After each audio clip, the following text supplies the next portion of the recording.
So we're out here on Gereeba Island. This is about 65 hectares. So this site here was actually the site for a recreational fishing trust funded grant. So what we've been doing is using coir logs. You can see the remains of the structure here.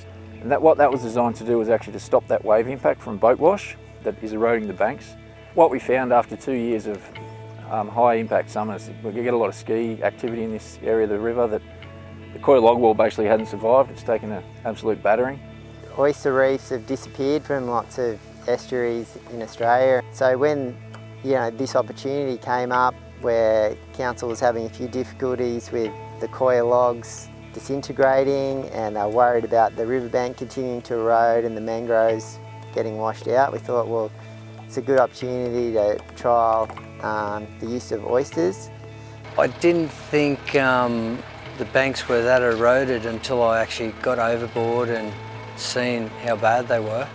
But yeah, just by going up the last couple of times, I've noticed the growth of the oysters. We've also collected some live oysters which we've added to the mix, but most of it's been of that waste shell from the production system. See what happens over Christmas time when the boats actually start driving past, and it may need to be a continual thing that needs to be done if that's the aim, and until something's actually established there with the mangroves and some live oysters actually embed themselves onto the bank, creating a habitat which will attract oysters and will attract other marine life and create an ecosystem there for a bit of biodiversity.